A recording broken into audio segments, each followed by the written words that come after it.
It's Jdog, and we're back to give our round 8 review of a massive week of AFL football live on Facebook, live on YouTube to the masses who love us every single week, and everybody listening on their favorite podcast out. Welcome to another week of massive football. I'm your host, Chris Pepper. Jamie Wallace is the co-host with the most, and like a cork in the ocean, we'll be popping you all the bits and pieces from a massive week on fields all around the country. Jdog, great to have you back, my friend.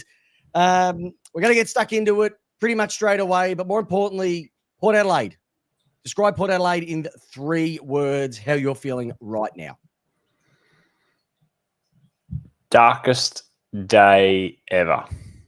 Okay, and that's worse than the 2007 flag. Worse than 2011 Port Adelaide.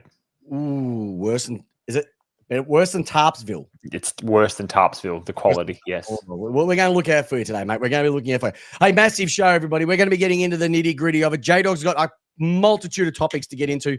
But as you know, the first thing that we do every night when we get onto Lace Out, we're going to go check out the ladder because there's been some movement. There's been some shaking when it comes to the ladder from last week, and we need to get stuck into it to tell you what has been going on. Alrighty, let's have a look at this.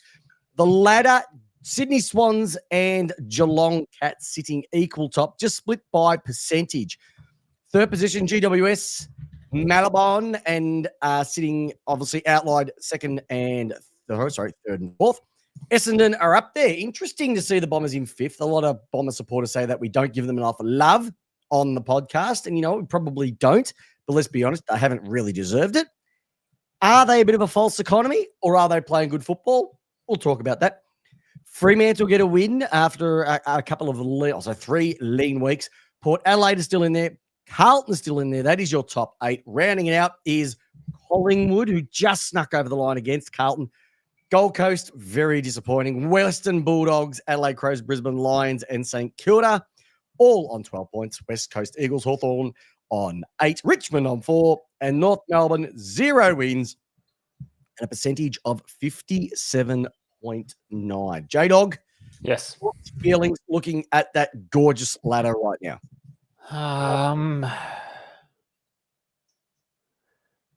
I believe that there is still some truth to be unfurled. Ooh. Okay. I think Collingwood are running hotter, are the hottest team in the AFL right now. 5 wins in a row, or 4.5, or whatever you want to call it. You declared them dead after round 3. I said hold, like William Wallace. I said hold. Yes, and I'm still not convinced. You're not convinced. Look, I think they're probably going to be a shoo-in on form, top 4. I think that Brisbane Lions and Adelaide are starting to get the engine revving. And I think there are some pretenders in the top 8 at the moment. Oh, who are they? Right now for me? Yep. It's likely to be Essendon. Okay. And Freo, with Port Adelaide not far behind them. Okay, so Carlton not too worried about it? Not too. I think Carlton. Look, they've lost some close games. I know you're going to put them on the agenda later on today, but I'm solid on Carlton. I've seen enough to know that a kick either way for them, and they could be sitting in 3rd. Yep. And so no, I'm actually fine with Carlton. Okay. It's those 3 clubs above Port, Dockers, and Essendon. I think at the moment are going to be the ones that are making for the 8. Yeah, I'm a little bit different at the moment. Essendon, I think they've got a bit of a false economy. Look, don't get me wrong, they're playing great football. Haven't really played anyone. That's my concern with them. They have played a bit of interstate football, so I'll give them that as well. Fremantle, they are coming back a little bit, so that's an interesting, especially after last week. They had 3 weeks where it was really lean. I thought they'd fallen off the face of the earth, but their midfield is firing. Port, geez, something not right there. Collingwood, still not convinced. They should have lost on Friday night. Carlton should have had that game And there's one thing I'm going to talk about. And there's one person who is letting that club down severely and has a history of letting that club down severely when it comes to crunch games for Carlton. And a lot of Carlton supporters are not going to be happy when I say who this person is, but there is history behind it. And yes, I'm going to be getting into that. Gold Coast, very disappointing. I think everybody else, I would literally say everybody else under Gold Coast are out of it. Okay. Yep. I think Brisbane, after their injuries on the weekend, are going to find it just too hard to get back. They had another 2 recos on the weekend. You're not going to come back from that, buddy. Not going to come from that at all. Yeah, fair enough. Yeah. Easy done. So that's the ladder. Quick review of the games. My going in kicky checking or going in kicky scoreboard. Want to go through the matches really quickly. All right, from last weekend. Showdown. I actually said on the podcast, Adelaide would beat Port Adelaide. You went probably. And then in my actual tips, I changed it. And I look like a fool. So, yes, Adelaide, way too good. Port Adelaide, you got too many issues. Stupid to play Rosie. Radigalera not playing makes it difficult as well too. There's something not right there, Port Adelaide. I don't know what it is, Jdog. You've been saying it for a while. I've been a decade. Yep. Only the Hinkley factor, maybe. Not too sure. Carlton and Collingwood, cracker of a game, which Carlton should have won. They let Collingwood back in. And if I have to hear that Nick Dacos is the best player in the league one more time, I'm going to throw up. Probably gets unders, I reckon. Doesn't get enough airtime, Peps. I think. Get stuffed. I'm sick of hearing about him. He rode the ball. Is he a basketballer? Oh, he might as well have a basketball background because that guy didn't do anything. Carlton shot themselves in the foot again. Sydney, big GWS. I thought GWS got this one in the bag. Sydney, they're my premiership favourites, I think, at the moment. I don't think anyone can get near them. The way they're playing at the moment, if you put the grand final on now, no one is getting close to that mob. St Kilda did to North. I thought, North, here we go, North. Woo! And then it lasted about 8 minutes. And St Kilda did what St Kilda had to do. So that was basically the bye. I was there watching Melbourne versus Geelong. Belter of a game. When 14 points in a row were kicked, I wouldn't be too worried about those 14 points because the pressure in that game was causing error after error after error. So I wouldn't be too concerned with it. Melbourne should have won by probably 5 goals. If you watch the game in its entirety, they had that on toast. Just couldn't slot it away. But geez, Beavis from the boundary. You couldn't ask for much more than that. We were standing right behind it. It's probably one of the greatest things I've ever seen someone do. Bailey Fritsch. So that was a great win. Geelong can still hold their heads up high. The Weagles, geez, was everybody barracking for the Weagles to beat Essendon? I know I was. So. Yeah, I think everybody was. They just had too many injuries. Reid went away. Yo's injured. Essendon get another high prize scalp in West Coast. Dockers did what they had to do over Richmond. That was pretty much a fait accompli. So I'm not going to spend too much time on that. The disappointing doggies, that's all they are this year. Disappointing doggies. I don't know what's going on down there. Sam Draper, for all you can say, where there's smoke, there's fire. Where there's Draper, there's fire. And the Hawks, the rocket from Mitchell during the week has got them across the line. And the disappointing Suns, they went down to basically a Brisbane Lions team that had virtually no one on the bench and a guy from the stands running around on the field, and they were able to win too. So it just goes to show that Gold Coast can beat anybody around their same level, but they can't mix with the big boys. And Brisbane, I think, great win. Still don't trust them at all. And with McCarthy going down, with I think Garner going down, it's going to make it massively hard just to try and continually put people in. I think it's just going to take its toll at the end of the year. It is. They're just not going to be where they were at the end of last year. So that, my friend, is my round in Kicky Check-In, brought to you by Ditching the Diet. Lose the kilos without losing the taste. Check the show notes for further details. Well, off the back of that, Peps, and a quick hands question for you. Yes. Obviously, the Brisbane Lions brought in a debutant who played the reserves game earlier in the day. Yep. And got the call up basically and came across. And his nutrition of choice between matches was an Angus burger, 6 nuggets, and a frappe from McDonald's. So that's first off. That's an elite nutrition plan. Well, that's not too bad because he got to remember this guy ran 13 Ks in the previous game, so he was just fueling the jet, fuel the jet, fuel the jet. So Peps, I have no issue with it. Opening question for you tonight: what would be your go-to meal between games if you had to go and play another game? Easy hot dog with cheese and onion, with mustard and sauce, and it used to be probably 3 or 4 Jimmy cans. And you go back out there and run around again for another 9 Ks. Yep. Now it's just a hot dog and cheese and maybe a prosecco. Very nice, very nice. I reckon I'd go. I reckon I'd you, Big Dog. What about you when you're transitioning off from the swim league into the bike league? Well, that was just usually a gel, but I reckon I'd go the 3-piece feed. I'd skip potato and gravy. I'd skip that. I would definitely go down. You gotta go. What do you prefer, potato or gravy or coleslaw? I'm going to be controversial. Yep. I actually make myself a bit of a chicken coleslaw mini sandwich, a slider, as you will, Peps, but with the bun.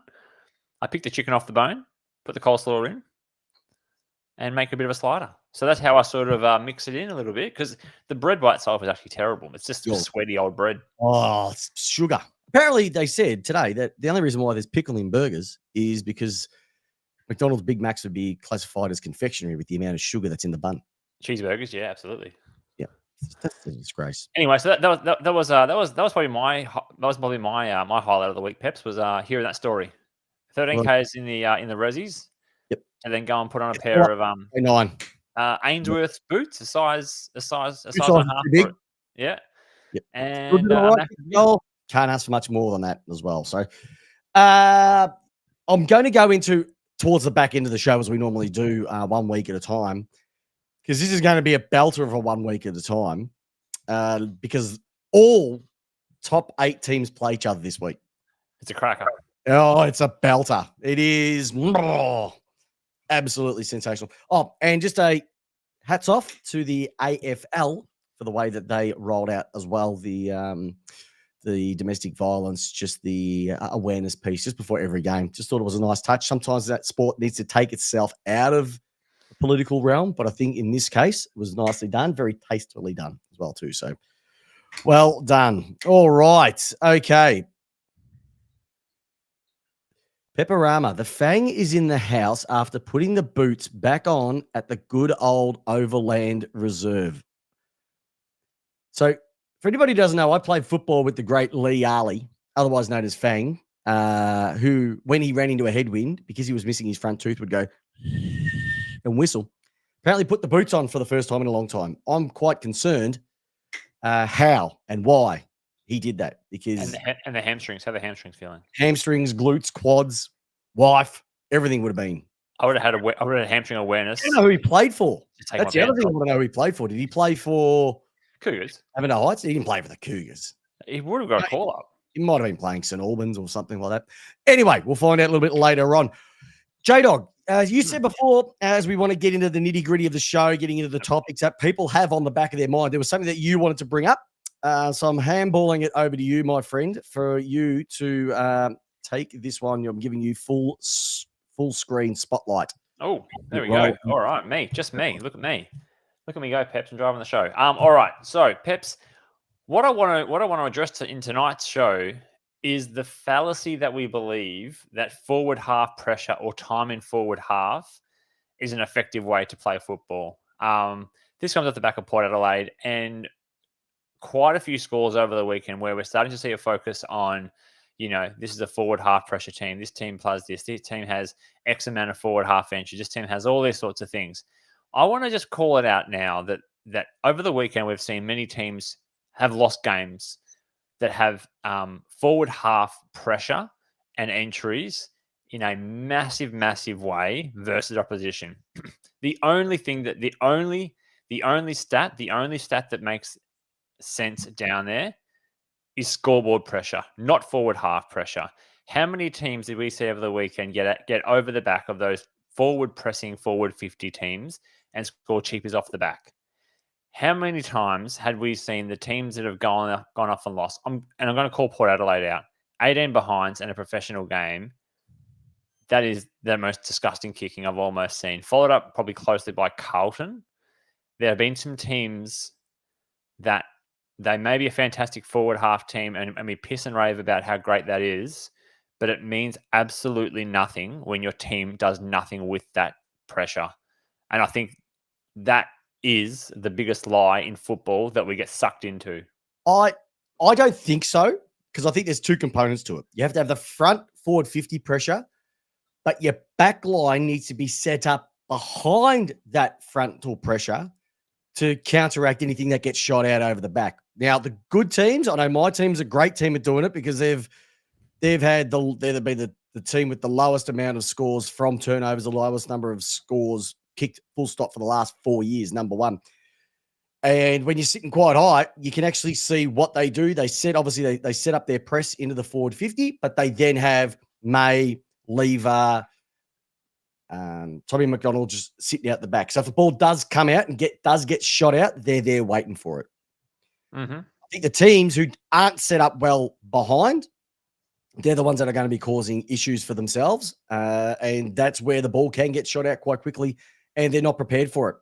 The other thing is also that you do have some teams, and I know Collingwood would like to do this, they don't always push their entire forward line into the opposition's 50 as well too. They like to leave one out. I know Jamie Elliott tends to hang out quite a fair bit.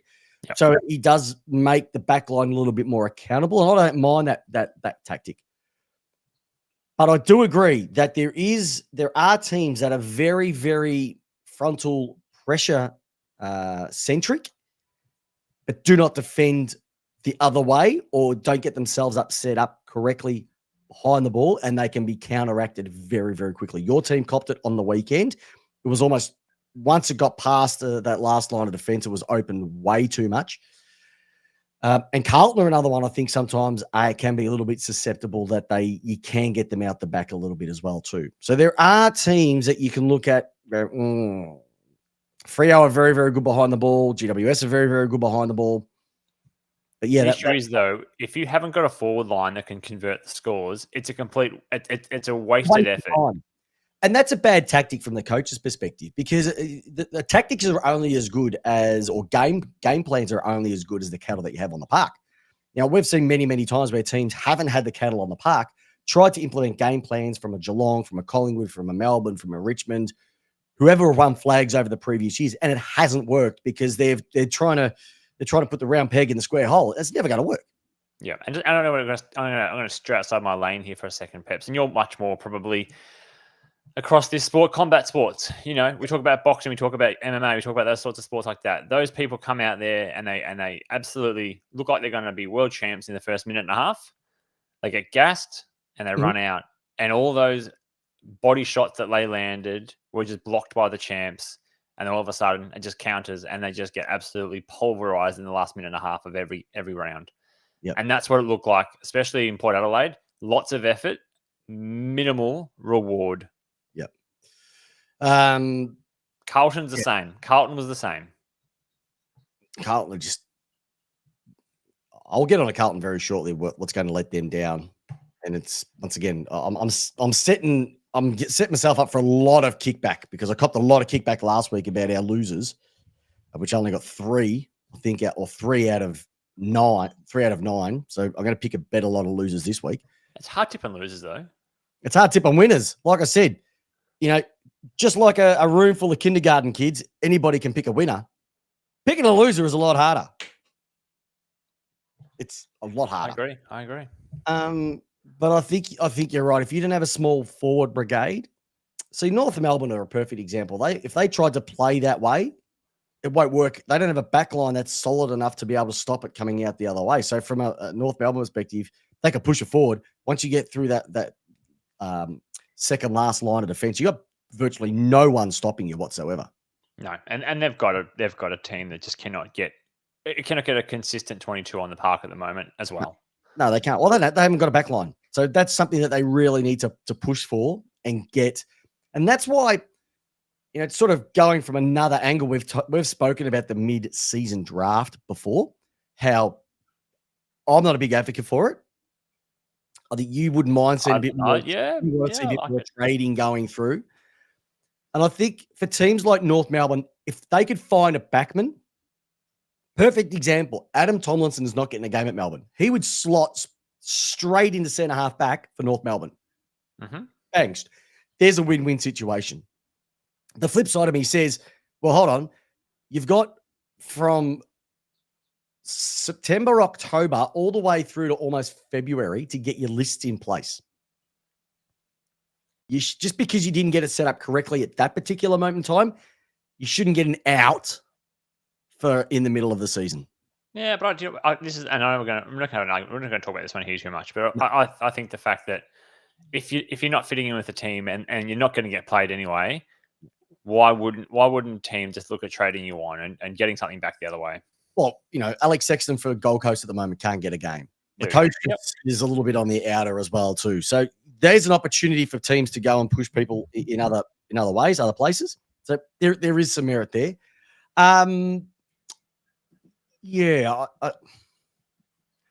You do need to have small forwards, and the teams with the small forwards, it will work, but you do have to have that defensive element too. So I think you definitely got something there too. But I'd love to hear from the viewers and from the listeners. Remember to like, subscribe, and ring the bell, because when you do that, you get all this great content coming directly to your feed. Lace out how you want your footy. Okay, Jdog, I'm going to say something really controversial right now, so make sure that you're sitting down. And for all the Carlton supporters out there, I'm going to say something that you're not going to probably like, or you might agree with me. But I was having a look at them on the weekend, and they were playing virtually a top 8 team, being in Collingwood. Now, they might not be in the top 8, but they are virtually a top 8 team. And I have had a look at their history over the last 12 months, so 2023 and a little bit of this year as well too. Their biggest weak link is no one in their back line. It's not their midfield. It's one of the twin towers in their forward line. Charlie Curnow is a liability against top 8 teams. Just letting that one absorb. You are hurting. There's a lot of people, Peps. I'm a big fan of Charlie Curnow. I know that Torrey Williams is a huge fan of Charlie Curnow. I'm a big fan of Charlie Curnow. I reckon he's an absolute gun. So all I'm saying, you ever play the game Carmen San Diego? Yep. When you get close to catching the crook, and then like knives or an axe will fly across the screen when you're getting close? I'm pretty much copping that. I'm copping dagger right now. I'm probably getting people on the channel going, this guy's an idiot. What the hell does he know? Etc. Well, this is what I know. So I went and decided, let me just go and have a look at some statistical analysis from 2023, a full season where Charlie Curnow kicked 81 goals. Bringing out the statisticals, are you? I have to bring out a stat for this because this is what happens. Awesome. 81 goals. He was 19 off the ton, which I think is probably the highest goal kicking tally for, I reckon, maybe 10 years. Maybe. Don't have the exact number, but 81, massive. Don't need it. Don't need it. It's our show. Don't need a number, right? It's our show. Here's the thing, though, Jdog. When you add up all the games that he played against top 8 teams last year, he only kicked 28 of those against top 8 teams, including 3 finals of last year where he kicked a whopping 3. So he's a bit of a downhill skier. He dominates against teams with lowly fullbacks, lowly defenses. He kicked 19 in total in the 2 games he played against West Coast.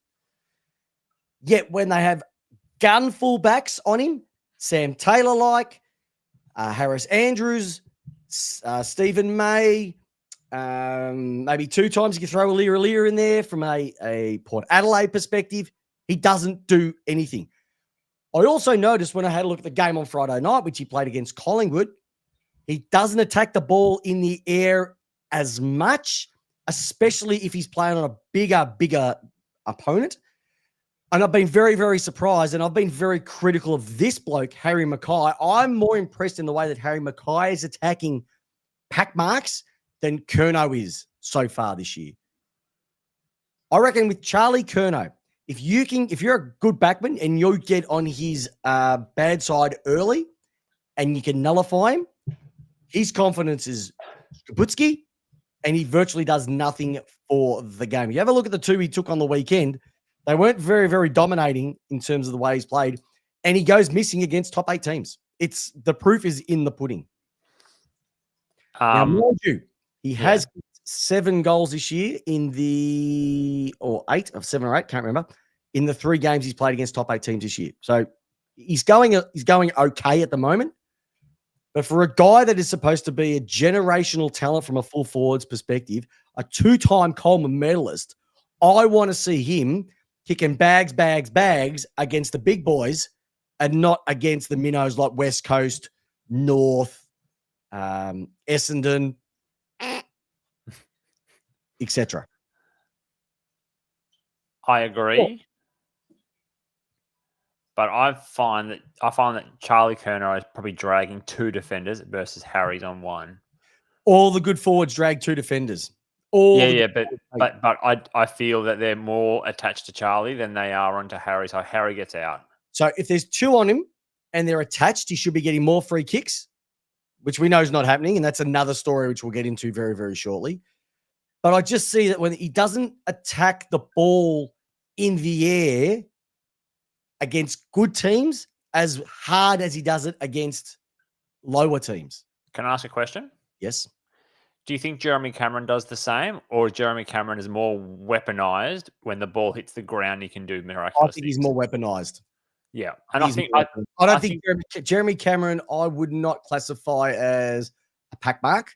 No, I would say he's more of a weapon. Like he's closer to a Buddy Franklin type player than he is a Curnow, Fraser Gehrig, that type of big monster down forward. One on one.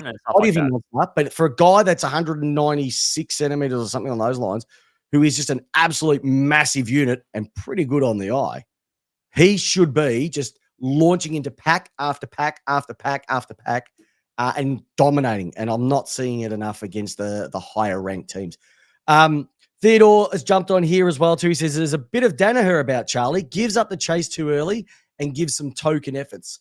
That's the type of stuff that we like to see here on the Chatsky. So like to see it, Theodore. So bring more of it. I do agree. I do agree with that. I think there is. I don't know. I don't know if I'm more impressed with the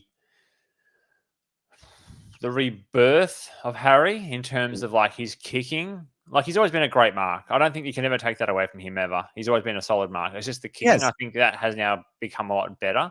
Yep. I still think Charlie has probably more upside, but I do agree he needs to learn either to, because he is the guy. He is the forward focus. He needs to learn how to deal with the two ups. Hawkins has done it. Buddy had done it. Like they've all gone through it. So I do agree. I do agree. The lesser teams don't have that quality of defender, like you said. So therefore, he does get off the chain a bit and can start to roll off and play a bit of back shoulder and sort of not be as accountable as to that. What you're saying. Yep. So yeah, I think it's warranted from what we're seeing so far this season. There's some merit just from what I've seen, but like I said, I'd love to hear from the Carlton supporters out there thinking that I'm an absolute jerk. Don't get me wrong. He is a gun. He's a person who draws crowds through the gates to watch. But I want to see more of it against the top teams. I don't want to see him have another 3-goal final series like he did last year. He's better than that. And if Carlton have any hope of winning a flag, will be the difference of you holding up a cup or holding up a plane ticket to Vegas. And Bo Hawkins says he loves playing for a free kick. Well, should we? I think Peps has just taken himself off the show.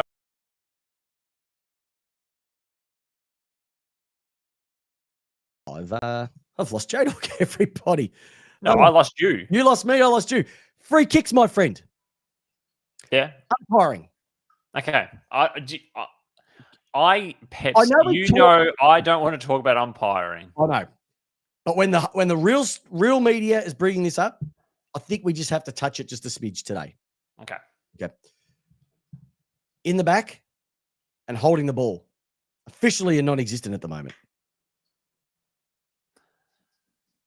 Yeah. I think that they've got prior and incorrect disposal horribly wrong. Horribly wrong. What is it? Horribly wrong. There was so many scenarios on the weekend where tackles were laid, guys getting dragged to the ground. He hits the ground and then throws the ball onto his toe, and they call that a disposal. Or dropping. Just dropping it. It's, unbelievable how it's just not being paid. And in the back, you can virtually do anything these days and they won't play. I don't know if it's a directive from the AFL. I don't know where it's coming from. But not every umpire can have the same interpretation, which is completely wrong. And I said it to somebody I was watching the game. This is a reason why people are so frustrated with football. It's because there is just no consistency from one to the next. Do you think it's any different to what the 90s and the 80s went through? Yeah, yeah, definitely. You look at the 90s and the 80s, they literally paid it straight away. They literally paid it straight away. In the back, I remember the 2000s. I remember guys getting spun 1080s. But not like now. But even and here's the one that I still don't get. So a guy lays on the ball, players jump on his back to hold the ball in. That should be in the back, but they don't pay it. For some whatever reason, they think that that's okay. Yeah, I'm not too sure, Jdog. If the AFL just came out and said, "Look, this is the instruction that we're given," great. But because there's so much mystery behind it, nobody has an idea about what's going on, and it's frustrating everybody. I was there on Saturday night watching D's in Geelong, and supporters in the crowd are going, "What is going on?" I think people are just angry in general than they've ever been before in just life. No, they're just angry. They're just angry at the way the game is being officiated right now. I don't know. I just remember. I wrote to SEN today and I said, "Can you answer this for me? Why do the boundary umpires turn around to wait for the two ruckmen to see who the two ruckmen are going to be, which is a complete waste of time because two people have to nominate who's going up in the ruck anyway. So shouldn't they just throw the ball in? I think they whatever wait. reason, the instruction turn around and wait. Just throw it in, but they want the game to go shorter. So that's it. Not talking about it anymore, but it has been brought up on a number of channels so far over the last couple of days about this, and it's not good. It's not good. What else you got, buddy? I want to address. I want to have a talk to you about Western Bulldogs.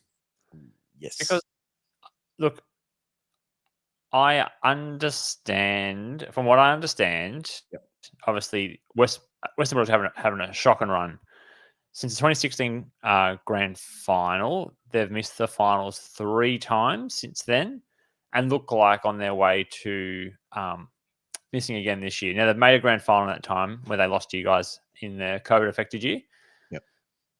In one of the COVID affected years. The question I don't understand, Peps, is what is it the Western Bulldogs are getting wrong, and where is the heat coming from? Considering there's lots of other teams that are nowhere near where Western Bulldogs are and haven't been for a decade.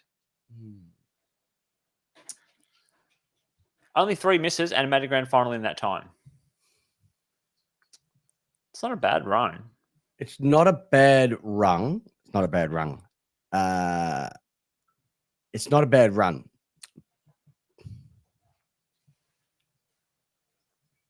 I don't put it all on the coach. I put a fair bit on it on the administration. Mm-hmm. But I also put a bit of it on the coach, and I put a bit of it on the players as well. Hear me out. When you have the administration coming out of radio programs saying we have got a top 4 list. You're talking about Whelan, whatever her name was? Yep. Oh, yep. The president, Meet Bain, coming out and saying we've got a top 4 list. Oh, Meet Bain. There we go. Yes, sorry. Yep. The coach, I haven't heard him say we've got a top 4 list. Mm-hmm. I look at the players on that list as well too. And when I see names like Treloar, Norton, English, Bontempelli, Liberatore, Johannesson, Ed Richards. Mm-hmm. We are not talking about spuds here. We are talking about good, solid footballers. Like, ultimately probably the best Western Bulldogs player ever in the Bont. One of the most underrated footballers for a long, long time, and unfortunately has gone out indefinitely with concussion, but who I just love to watch in talking about Tom Liberatore. Yep. Also McRae as well. Yep, forgot about McRae. You've also got a forward line that people would dream to have with Norton, Jamari Ugelhagen, Smith, Lob if he was there, Darcy playing as well. Like you got 4 big towers there. Waitman. You got Waitman, and they've also got another small forward as well who is an absolute gun, Riley Sanders. I don't think he played on the weekend. So they've got the talent on the park. They've got talent that is a lot better than teams sitting, I would say, from 14 down. Okay. Mm-hmm. If you have a look at the ladder, they've got a better list than North, better than Richmond, better than Hawthorn, better than West Coast. I would say they've got a better list than St Kilda. I don't think they've got a better list than Brisbane. I think that they are talent-wise, they're on par with probably with Adelaide Crows. And that's where they sit.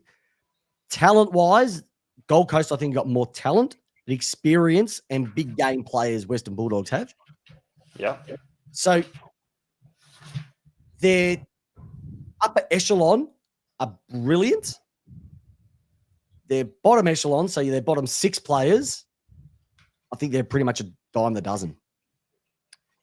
And yet, the other thing I think with Beveridge is I feel sometimes he's really stubborn in the way that teams come in.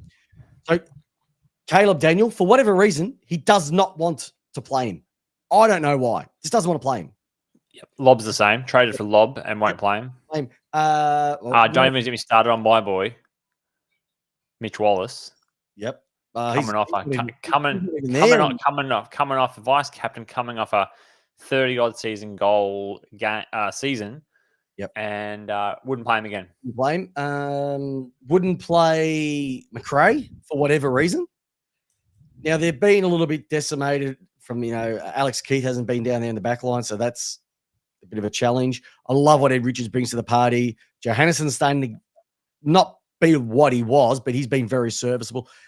So from a talent perspective, they're really good. They haven't really blooded a lot of kids, I would say.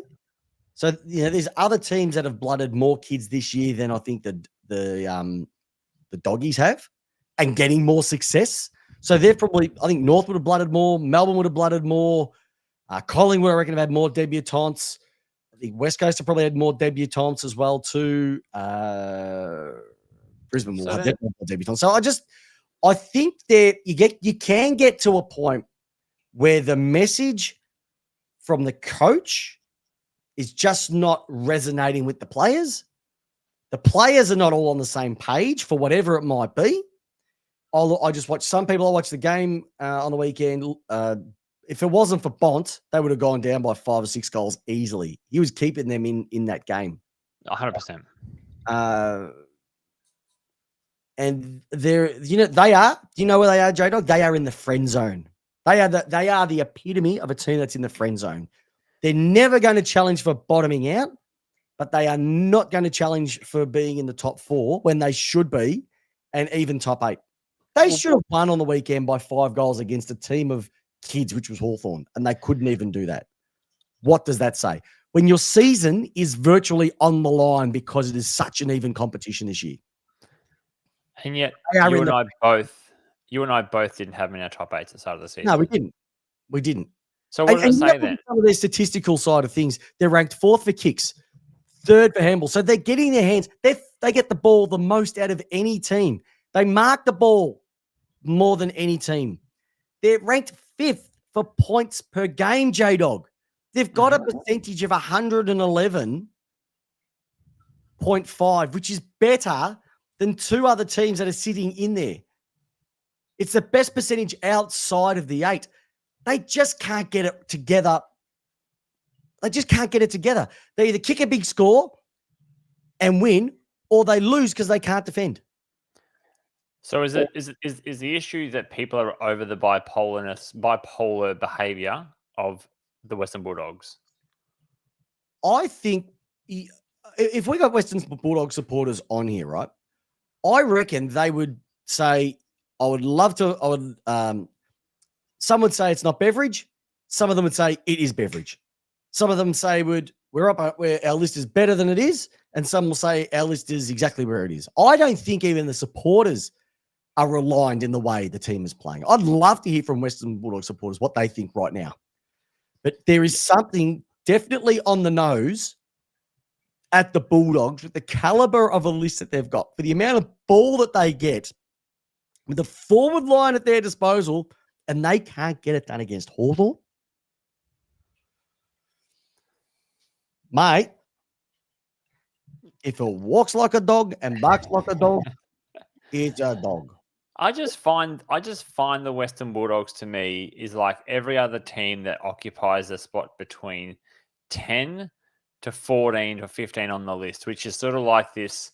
Some weeks they're great, and some weeks they are absolutely woeful, and it drives a supporter crazy. But I just think they're there. I don't think they're doing anything extraordinarily bad. I don't think they're doing anything extraordinarily well. But like you, Peps, I probably just want to hear from Western Bulldog supporters. Like, what do you see as the issue? I have no idea. And like I said, if you have a look where they are on the ladder, they've got a really healthy percentage, but they're not winning games.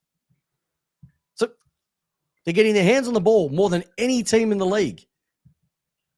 They've kicked the highest they've kicked the 5th most points. They've had the 4th most goal assists. It's just almost like they're able to kick scores, but they don't defend. I think they're a really easy team to score against. And yeah, I just blows my mind with them. So of their last 5, though, let's look at that, though. They lost against the Cats. Yep. They lost against Essendon. They won against the St Kilda by a lot. I think they doubled St Kilda's score in that game. Then they went on and they lost to Freo over in the West, and then they just lost on the weekend by a goal. Yep. Now have a look at this. Have a look at their next month, all right? So they are sitting on 3 and 5 at the moment. Let's just go through their next 6 games, right? Just to sort of up until they get to the bye. Let's see what they have. So they've got Richmond this week. Yep. Win. GWS in Sydney. Loss. Sydney at Marvel Stadium. Loss. Collingwood at the G. Sorry, at Marvel Stadium for that one. And it's Collingwood's home game. Probably a loss, yes. Probably a loss. Then they play Brisbane at Marvel. Win. They could win that, yep. Then they play the Doggies at... Sorry, they play Fremantle at Marvel. Win. Yep. So what have we got? 1, 3 and 2. 2, 3 and 3, I think. Yeah. 3 and 3. So they're still going to be in no man's land. Yeah, this week will be interesting against Richmond, who are equally as struggling. As we know, Richmond are on the way down. Yep. But this wouldn't be a game. This would be a game that I could go, Richmond have got no chance of winning, and they will. Exactly. You can ask me why. I'd love to hear from Bulldog supporters where they see their team at the moment, because it is really, it's just a challenge. Are you sticking fat with Beveridge, or are you saying it's time? It's bon voyage Beveridge. I like what David King said today. And he said maybe he could do a Damien Hardwick. Look, boys, I can't get any more out of this team. I literally can't get anything more out of him. Yeah. Season's finished. You don't have to sack me. I'll walk, get somebody in, get it to the end of the year, and then move on from there. He'll get a job somewhere else, I believe. Would you have him at Port Adelaide? Probably. I think Porter's probably due for a bit of a sweep at the moment. So yes. So I wouldn't mind seeing that, because I think he's too proud to go, screw you, you sack me. And I don't think the board want to sack him because of all the changes. You got to remember, they virtually changed every piece of their football department and all assistant coaches except him. Yeah, exactly right. They don't want to say that. So I think if they got together and said, look, I can't get anything more out of this group. You've got a great list. I don't want to waste it. Let's just part the season and move on. There could be something there as well. I don't know. I feel like the Hardwick one. Well, that was a bit later in the year, wasn't it? That was like round 11. What's that? The Hardwick one. Did he retire or leave Richmond? 8? Round 11. Around 8 was it that early? I think it was early. Yeah, might have been 8. Okay. Right? So it was early. And then look, Richmond actually had a reasonable back half of the year when he walked away. For them until the end of the year, and then they brought in Uze, which was, I think, is a serviceable choice. Is he going to get them to the next leg? Probably not, just because they have to refresh. But I think the Doggies need to make a choice here. They need to go, are we going to be a powerhouse, or do we need to do a bit of an on-the-go rebuild? And but the thing is, they don't even change anything. So Norton's not doing anything down forward. Why wouldn't you put him at centre half back to try and stem some of the bleeding that's going down in the back line? Yeah, for whatever reason, he won't do it. And and Beveridge is also contracted to the back end of next year. Yep. Yeah. All right. Football. See, this is why we're going to have a show until we're going to be 80s. And I don't know how are you. I can't see you, Peps. That's great. Listen, Beveridge is into his 48th year of coaching. He's still a bugger. He'll be the Wayne. It'd be more Hinkley. Oh, but he's the Wayne Bennett of the AFL, I reckon. All right. What other topics have you got on your mind that you want to rack off tonight? I think that was really it for mine, Peps. I think overall it was a pretty. I know we said every week, but this was this felt like a bit of a special round of football. Yeah, there was a lot of upsets. Mm-hmm. And I think it leads into this round perfectly. But for people, look, if you're online right now, whether it's on YouTube, whether it's on Facebook, ask us a question. Drop something into the chat, and we'll respond to it before the end of the show. Before that happens, what I'll do is I reckon it might be good for us to do a bit of 1 week at a time to go into the games for this week, what I'm looking forward to. And there's 4 games that I am like chubbed Farquhar ready for. Thursday night, Carlton versus Melbourne. It's a ripper. That's going to be a corker. Friday night at GMHBA, Cats versus Power. Not looking forward to that. Fremantle versus Sydney at Optus Stadium. Can Fremantle get back to where they were at the start of the season, being a bit of a giant killer, or will Sydney continue on their rampaging way? I reckon that could be an upset.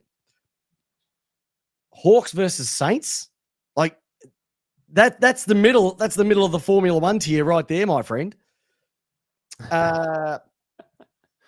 Essendon versus GWS at Marvel. Yes. Yeah, we're getting into it. Oh, now we're getting into it. Suns versus North, don't worry about it. Tigers versus Doggies, don't worry about it. No. Versus what? Oh, you reckon? I reckon the Richmond Western Bulldogs game is probably, for me, the game of the round. To see what happens? Oh, I know we keep saying every week, but that game there, it's a low game, but Richmond coming off a pretty bad loss yesterday. Yep. They're on the way down, but also Western Bulldogs, like they can't back up 2 bad losses in a row against the Hawks and then to Richmond. Yep. A couple of ones. Collingwood versus Eagles. Interesting. Be a bit of an interesting one. I don't think it'd be. You'd say Collingwood win that, but Eagles haven't been too bad. Like they said, they only got down by 6 points against Essendon. They've been so much better in the last month than they have been for the last 3 years.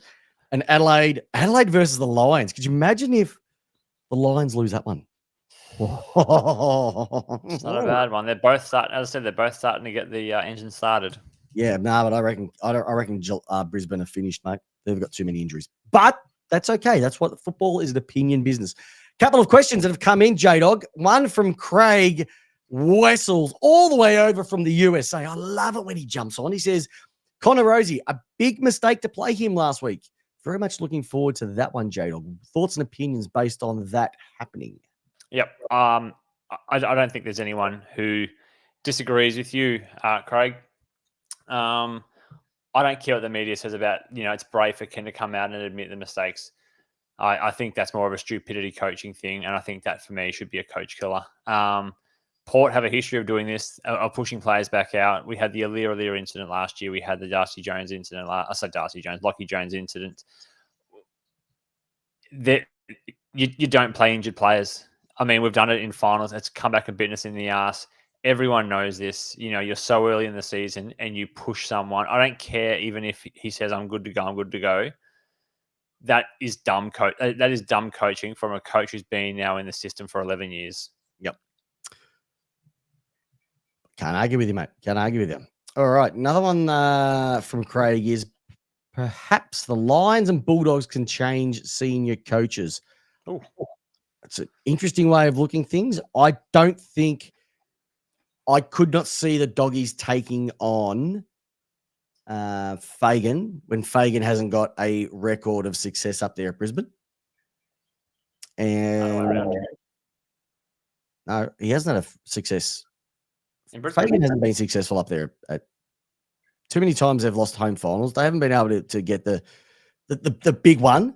So I could not see I couldn't see the Western Bulldogs taking on someone like Fagan. And I think that Beveridge would like to surf too much up there in Brisbane. And I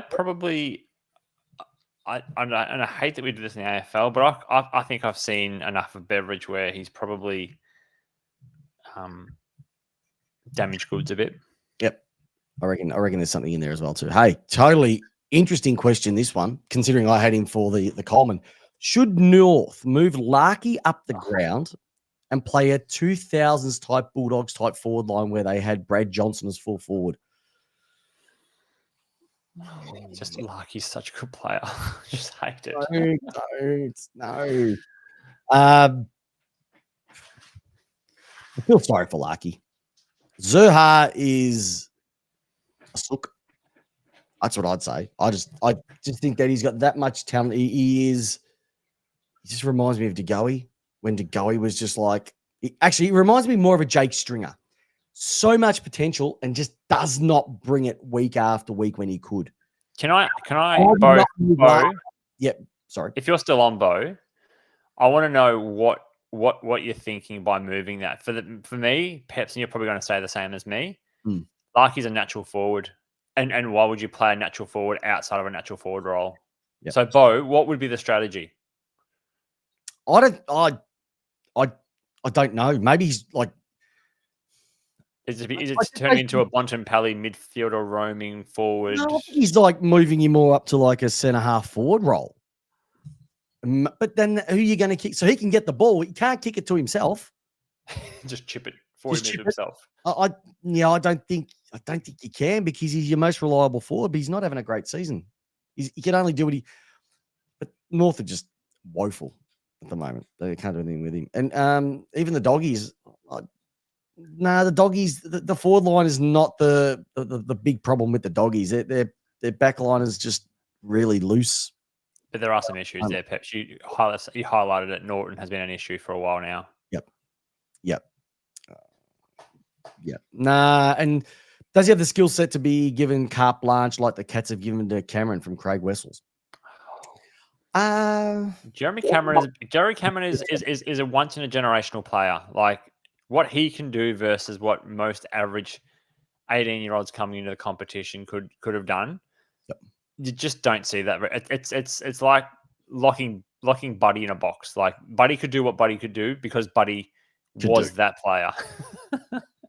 Cameron's the same. It's like Chris Judd. Chris Judd was just Chris Judd, and no one else could be Chris Judd. Yeah. Steve Silvani at fullback. No one else will ever be like Steve Silvani. He was just unique in the way that he played. Voss was the way, like Acker. You can never have another Acker. No, here we go. Close at home, Peps. Yep. Gorn. How many times has Gorn caused structural issues for teams when he goes forward? Wrecks them. It wrecks them. No, I'm just saying, like we're talking about Jeremy Cameron. I'm saying Gorn, if you're going to roll with someone, Gorn is someone like that. Plays ruck, can go forward and actually be a damaging forward and completely wrecks the structures of defensive team structures. Yeah, exactly. Oh, yeah, exactly. Every team has to have a bit of a, as they would say these days, a unicorn or someone special. And I think every top team has one. Toby Green. You know, if you go and have a look at who are the freakazoids for each team, you'd say the Lizard would be for the Swans or Tom Papley. They're their freak shows. Jeremy Cameron, Toby Green. Melbourne would have. I'd even say Melbourne's freak. Oh, I can't believe I'm saying still gone. It'd be gone, yeah. Unicorn would be gone. Essendon's unicorn would probably be Stringer, but he just doesn't do it enough. But he's Merritt this season. Pardon? Merritt this season. Yeah, Fremantle have Jackson. Port Adelaide, you've got Butters. Yep. Carlton have, they've got, I'd almost say Sam Walsh because no one can run with him. He's a freak. And Collingwood, they've got, Dacos / 7. You even have Darcy Moore coming off half back the way that he plays. Elliot so has something unique. Who'd you say? Elliot, McCreary. They just keep coming. Unbelievable. But no, it's every team I think has to have that special player that you just sit back and go. And at the moment, the Doggies have Bont, but outside of that, the North don't have one. They have Bont and McRae. Take Bont and McRae out, and it is a sad don't have one. Richmond don't have one, and they've got Dusty. They've got Shy Bolton, but Hawthorn don't have one. West Coast Reed gone for Richmond, so that's done for the season. Gilda, they don't have anyone. Max King's he's no good. They're washed. The King brothers are washed. Yeah, I think the Max he's just not grunty enough. Brisbane, Adelaide, forget about it. If you could transfer Max's jumping ability at the ball mixed with Charlie Curnow's hands. No, that would be a good mix. Not jump at the ball enough for a guy his size. He does not crunch packs enough. No, but he does still go for them at least. Not really. He's like Marge in the sun, mate. Soft. What's not soft, because it's been kept in the fridge all week, is the Fantail Jamie Wallace. So strap yourselves in, ladies and gentlemen, for this week's edition of the Fantail. Remember, do not give us your answers. Give us your wrong ones in the chat, and we'll give the answer for last week's in a moment. Over to you, Jdog. I think last week they guessed it, didn't we? I can't remember what it was. All right, let's go. It was Samuel L. Jackson. That's right, it was too. Was it? I don't know, but we'll just go. No, I don't know either. Make sure it could have been Sheldon Cooper. I don't even know. All right. Born in Texas in 1981, she was the lead of the group Destiny's Child and also starred as Foxy Cleopatra in Austin Powers Goldmember in 2002. As Dana Jones in Dreamgirls in 2006, and in 2019, Forbes listed her as the number 4 of the 100 most powerful and influential celebrities in the world list. She has been quoted as saying that to get over her shyness, she developed a persona named Sasha Fierce, and in 2012, she gave birth to her first child to husband rapper Jay-Z. Already got the answer. It's Tommy Roker. Both Hawkins have said it's Tommy Roker. Who they named Blue Ivy Carter. In 2013, she created a stir by releasing her 5th solo album on iTunes without any prior promotion, and she has recently released her first country album. That's the bonus right at the end there, Peps. If you hadn't guessed who it was so far. Interesting. Well, I am Barbra Streisand. I am Tommy Roker. Hey, Jdog, before we wrap this one up, I just want to do a big shout out to Bo Hawkins. He's been around for a long time with us. He just signed up his new daughter as a New North member 2 hours after she's born. She can't wait to hear her first Kanga. And you know what? Either can we. It's good to see that she had 2 hours of normality before she was signed up as a member. But congratulations, big fella. It's you're going to be an awesome dad. And more importantly, welcome to the Lace Out community. Another little outlaw joining us for this. And Charlie Christopher, which is I think is Charlie Keegan, it's just come out and said Bombers are obviously flag favourites. And Charlie, that's where I take you off the stream and go, no chance. All right. That's it. That's the round 8 review. Massive round of footy. Peps, Jdog over there. Cracking week. We're looking forward to it. This week is going to be an absolute ripper. Top 8 plays each other. We'll be back next week. Stay tuned. Also, for my tips, who's going to lose? Because like a room full of kindergartners, anybody can pick a winner. Jamie Wallace, the co-host with the most, the sexiest man alive, Peter Weller from RoboCop. How do you want your footy? I want it lace out. Oh, beautiful. Enjoy, everybody, and I hope your team wins. See you, listeners. Love you.